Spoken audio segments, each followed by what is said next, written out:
Mine. Having her walk away from me fucking hurt. She walked over to Ransom, kissed him as she took the bottle he held out.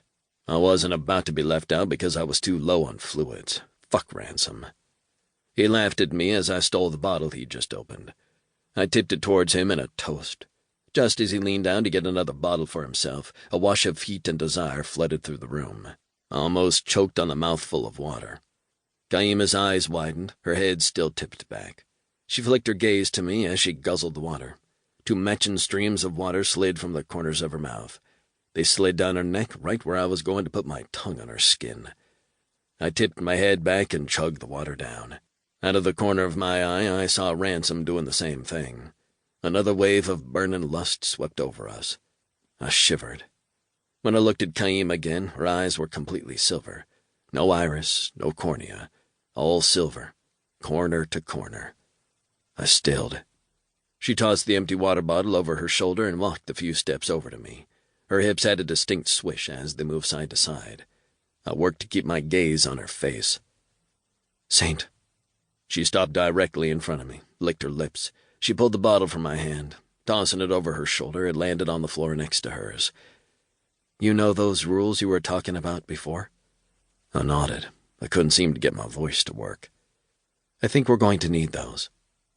She leaned forward, bit my chest through my shirt. The sound of another bottle hitting the floor floated through the room. "Kiema, Angel," Ransom started. Kiema turned, a snarl lifting the corner of her mouth. An elongated canine tooth peeked from between her lips. Ransom mirrored her snarl. "Bring it on, Angel. Who's in there with you?" Kiema jerked, blinked. Her eyes filtered back to normal. She shook her head. "What's that supposed to mean? I'm the only one in my head." She looked at me. She looked more confused than anything else. I looked at Ransom. He didn't notice, too consumed with watching our mate. I cleared my throat. "Honey, do you remember the first time we were all together?" She laughed. "Of course I do. It's not something I think I'll ever forget." I smiled. "Me either, honey. Me either. Do you remember anything being off about yourself that day?" Her head tipped to the side, long black hair sliding over her shoulders into a curtain on the side of her head. "No, did something happen to me?" Ransom snorted softly. "You went a little dominatrix on Saint, Angel." Kiema looked back at me, her eyes wide. I nodded. "It's true. Your eyes were pure silver and your voice had changed." She jerked back, this time out of touching distance. "No way." Ransom and I just watched her. She looked between us. With a huff, she crossed her arms. "Seriously?" "Truth, Angel. They did it again right now, right before I asked you who was in there with you," Ransom said. Kiema shut her eyes. A look of intense concentration crossed her face. "I don't feel anyone else in here with me." She opened her eyes, looked at us again. "I don't even feel Anda." "Okay, I just wanted to make sure," Ransom said as he moved to my side. "Saint has rules for a reason he'll get into when he's ready. He needs to be able to trust you to follow those rules." Kiema looked at me, a look of grief on her face. She appeared on the verge of bursting into tears. She nodded. "Of course I can do that. You can trust me. You know that, right?"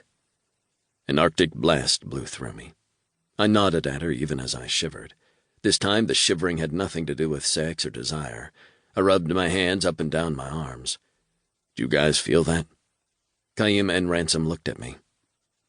"I got a chill, but nothing that feels like what you're feeling, Saint," Kiema said. The flesh on her arms was covered in goosebumps. I turned to Ransom. He didn't react at all. 10 pushed to the front of my mind. "You are reacting to her emotions. This close to final power ascension, we will be more closely tied to her than even she realizes. I repeat my earlier words to you. Dragons are beings of pure magic. You are standing beside a woman with enough magic to host a goddess. Prepare yourself." I repeated what 10 just said to Ransom and Kiema. "If I'm this close to a power ascension, shouldn't I be able to feel it?" She poked and prodded at her own body. Another look of confusion crossed her face. "I don't know, honey, but if you're still here and clear-headed, I'd like to go over the rules with you, just in case we get hit with the lusties." Kiema giggled. "Lusties?